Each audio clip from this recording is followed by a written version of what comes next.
Hello students, welcome to part time class. Today நம்ம பார்க்க போற டாபிக் நால் வகை சொற்கள். நால் வகை சொற்கள். இப்ப இந்த சொற்கள் அப்படின்னா என்ன முதல்ல அப்படின்னு பார்க்கலாம். சொல் அப்படின்றது என்ன? ஒன்றுக்கு மேற்பட்ட எழுத்துக்கள் சேர்ந்து நின்று உருவாவது சொல். இது இப்போ இப்ப இந்த சொல்லே பாத்தீங்கன்னா எத்தனை இருக்கு? ரெண்டு எழுத்து இருக்கு. சோ அந்த ரெண்டு எழுத்து இந்த சோவும் இன்னும் சேர்ந்தாதான் சொல் அப்படின்ற அந்த வார்த்தையே உருவாகுது.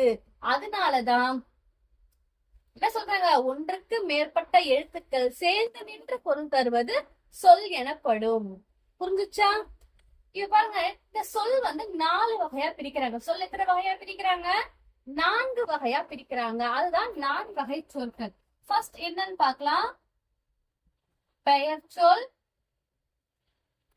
வினைச்சொல், இடைச்சொல், உரிச்சொல். பெயர்ச்சொல், வினைச்சொல், இடைச்சொல், உரிச்சொல் அப்படின்னு சொல்லி 4 வகையா பிரிக்கிறாங்க. ஃபர்ஸ்ட் பெயர்ச்சொல் அப்படின்னா என்ன? அவங்க என்ன கொடுத்துட்டாங்க? பெயர் அப்படின்றத கொடுத்துட்டாங்க. பெயர்னால என்னது? ஒருத்தவங்கள புரிச்சு இப்ப என்ன சொல்றது? மலர், தேன்மொழி, கனிமொழி, ரமேஷ், இல்ல ஒரு ஊர் பேரை சொல்றது. அது எல்லாமே என்னது? பள்ளி, கண், அது எல்லாமே ஒரு பேரை சொல்லி கூப்பிடுறது. உன் கண்கள் அழகாக உள்ளது, கைவிழி அழகாக சிரிக்கிறாள், அந்த மாதிரி ஒரு பெயரை குறிப்பிட்டு சொல்றாங்க. பெயர் சொல். அது என்ன சொல்? பெயர் சொல். எடுத்துக்காட்டு பாருங்க. என்ன பேர்? பாரதி, கனிமொழி, தேன்மொழி அப்படின்ற பெயர். அப்படி இல்லையா பள்ளி, அந்த ஒரு அலுவலகத்தோடைய பெயர்கள். அப்படி இல்ல காலை அப்படின்ற காலை மாலை அப்படின்ற ஒரு பெயர். நெக்ஸ்ட் கண், அந்த உறுப்புகளை சொல்றது. அந்த பெயர் இட்டு சொல்ற எல்லாமே பெயர் சொல். பாருங்க, வினை சொல். வினை சொல் அப்படின்னா என்ன? இந்த சொல்லுக்கு உரிய செயலை குறிப்பிடுறது தானது வினை சொல். இந்த பெயருக்கு உண்டான வேலை. இப்ப பாரதி இருக்கு. பாரதி தூங்கி கொண்டிருக்கிறான், பாரதி செல்கிறான். சொல்லலாம் கயல்விழி வருகிறாள், கயல்விழி எழுதுகிறாள். அந்த எழுதுகிறாள், தூங்குகிறாள், உறங்குகிறாள், அவங்க என்ன பண்றாங்களோ அந்த ஒர்க் பண்றாங்க இல்லையா, அந்த ஒர்க் தானது வினை சொல். புரியுதா? அவங்க செய்யற செயல் தான் வினை சொல். நெக்ஸ்ட் இடைச்சொல் பாருங்க. இடைச்சொல் இந்த ரெண்டுமே சார்ந்து வருவது. இந்த பெயர் சொல்லுக்கும் இந்த விடைச்சொல்லுக்கும் சார்ந்து இருக்கிறது தான் இடைச்சொல்.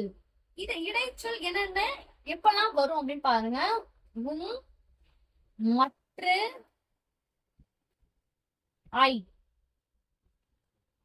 பாருங்க, அவங்களும் அவங்களும் அப்படின்னு சொல்லி சொல்லுவாங்க. தந்தையும் தாயும், நானும் நீயும், அந்த மாதிரி சொல்லுவோம் இல்லையா? தந்தையும் தாயும், நானும் நீயும், தாயும் சேயும் அப்படின்னு சொல்ற அப்படின்ற இதுக்குதான் அது விடைச்சொல். மற்ற அப்படின்னா மற்றொருவர், மத்தவங்கள குறிப்பிட்டு சொல்றது. நெக்ஸ்ட் ஐ, திருக்குறளை,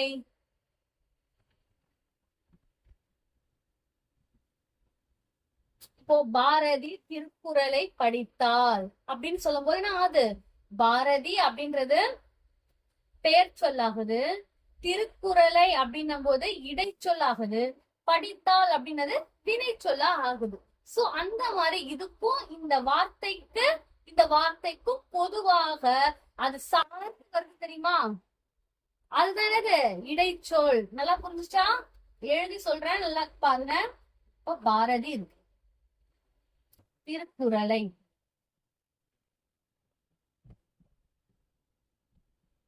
படித்தாள். பாரதி பெயர் சொல், படித்தாள் அப்படின்றது வினை சொல். அப்ப திருக்குறளை இடைச்சொல். புரியுதா? இதுக்கும் சார்ந்து இருக்கிறது தான் அந்த இடைச்சொல். நெக்ஸ்ட்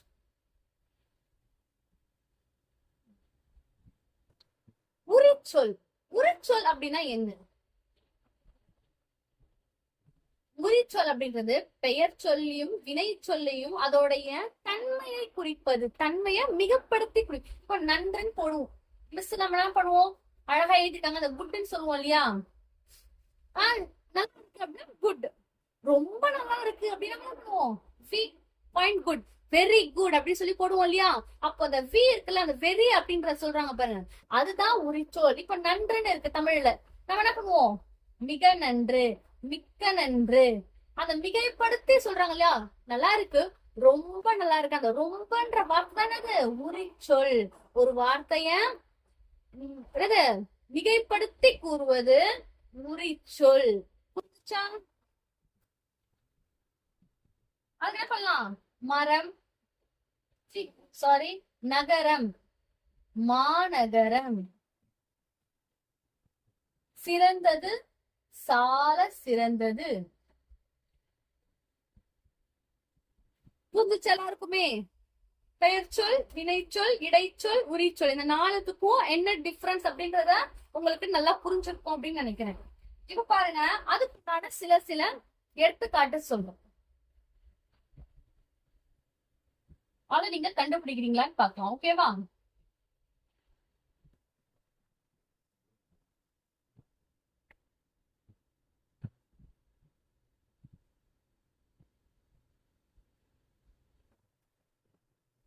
படித்தான்,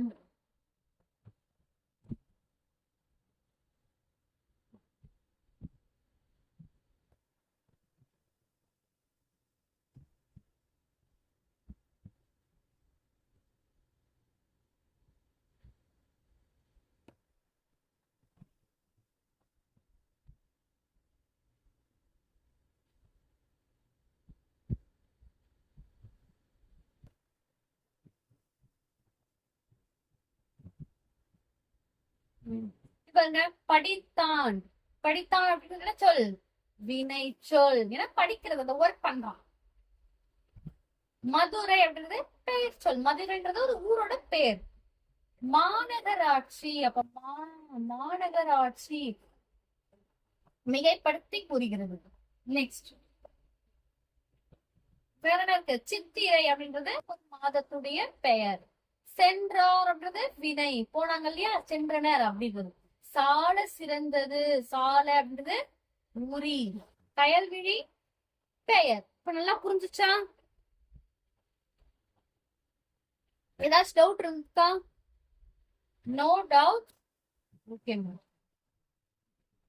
உங்களுக்கு என்ன டவுட் ஆனாலும் நான் எனக்கு கமெண்ட்ல சொல்லுங்க, நான் உங்களுக்கு எல்லா எக்ஸ்பிளனேஷனும் தரேன். நெக்ஸ்ட் நம்ம இந்த பெயர் சொல், வினைச்சொல் அது எல்லாத்துக்குமே தனித்தனியா அது எப்படி செயல்படுது, இப்ப பெயர் சொல்லலாம் அதுக்குண்டான விஷயங்கள், அதுக்குண்டான வகைகள் எல்லாமே நான் நெக்ஸ்ட் வீடியோல உங்களுக்கு அப்லோட் பண்றேன். ஓகேவா? தேங்க்யூ ஃபார் வாட்சிங்.